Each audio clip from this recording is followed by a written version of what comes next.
സാരമില്ല, നന്ദേട്ടൻ വിഷമിക്കണ്ട. എങ്ങനെങ്കിലും ഞാനിതിനേക്ക് നേരിട്ടോളാം.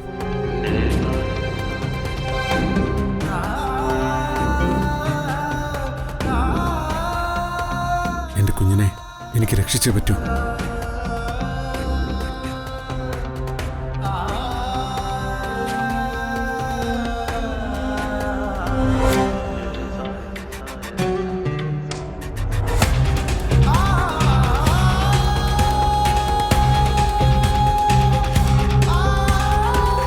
സ്നേഹയുടെ പ്രഗ്നൻസി അബോട്ടായി പോയത് മുതൽ ഇന്നലെ രാത്രി ആ ഗുണ്ടകൾ കയറി വന്ന് ഇവിടെ ഉണ്ടാക്കിയ പ്രശ്നങ്ങൾ വരെ എല്ലാത്തിനും കാരണം ജനിക്കാൻ പോകുന്ന ആ കുഞ്ഞിന്റെ ദോഷം കൊണ്ടാണെന്ന് ആരെങ്കിലും വിശ്വസിച്ചാ അവരെങ്ങനെ കുറ്റം പറയാൻ പറ്റും?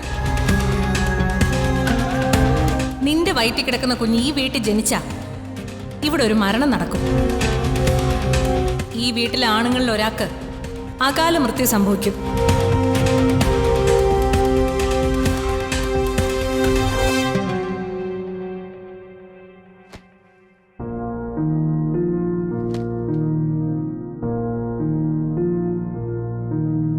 മോളുടെ കുറച്ച് തുണികള് ഞാൻ രാവിലെ കഴുകിയിട്ടായിരുന്നു.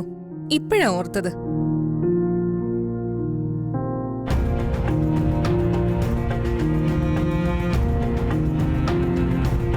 എന്റെ ചേച്ചി പറഞ്ഞതിനെ കുറിച്ച് ഓർത്താണോ ഈ വിഷമിച്ചിരിക്കുന്നത്? എന്റെ ഏട്ടത്തി, അവരുടെ ഒരു ജന്മം അങ്ങനെയായി പോയി. പോത്തിനോട് വേദം ഓതിയിട്ട് എന്താ കാര്യം? നന്മയുള്ള എന്തെങ്കിലും കാര്യം ആ തലയിലോട്ട് കയറണ്ടേ? ഈ ജീവിതത്തിൽ ഒരിക്കലും അതിന് സാധിക്കുമെന്ന് എനിക്ക് തോന്നുന്നില്ല. എല്ലാവരെയും ദ്രോഹിച്ചും ഉപദ്രവിച്ചും ശാപങ്ങൾ മാത്രം സമ്പാദിച്ചു കൂട്ടാനേ എന്റെ ചേച്ചി കൊണ്ട് പറ്റൂ.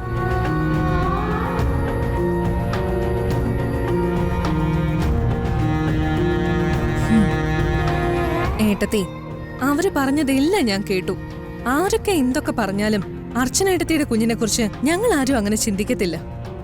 സ്നേഹയോട് അവർ ചില കുത്തിത്തിരിപ്പുകളൊക്കെ നടത്തുന്നുണ്ട്. പക്ഷേ സ്നേഹയെ അത് വിശ്വസിക്കുമെന്ന് എനിക്ക് തോന്നുന്നില്ല. അവന്തിയടുത്തേക്ക് എന്നോട് ശത്രുതയ്ക്ക് 1000 കാരണങ്ങളുണ്ടാവും. പക്ഷേ എനിക്ക് അവരോട് ഒരു ശത്രുതയില്ല. എന്നിട്ടും എന്റെ കുഞ്ഞിന്റെ പേരിൽ അവർ ജാതകദോഷം ആരോപിക്കുന്നു. അതിനുവേണ്ടി അച്ഛനെയും കൂട്ടി ഏതോ ജോൾസിനെ പോയി കണ്ടേക്കുന്നു. ഇതൊക്കെ എന്തിനു വേണ്ടിയിട്ടാ? ഇന്നത്തെ കാലത്ത് ഇതൊക്കെ ആരെങ്കിലും വിശ്വസിക്കോ? വളകാപ്പ് ചടങ്ങ് ഉടനെ നടത്തണമെന്നോ അച്ഛൻ്റെ അമ്മയുടെ ആഗ്രഹം. പക്ഷേ ഈ അവസ്ഥയിൽ അച്ഛനോട് ഈ കാര്യം ഞാൻ എങ്ങനെ പറയാ? ഗർഭിണിയായൊരു പെണ്ണിന്റെ ജീവിതത്തിൽ ഏറ്റവും വലിയ സന്തോഷ വളകാപ്പ് ചടങ്ങ്. എല്ലാ ബന്ധുക്കളും സന്തോഷത്തോടെ ഒത്തുചേരുന്ന ചടങ്ങല്ലേ അത്?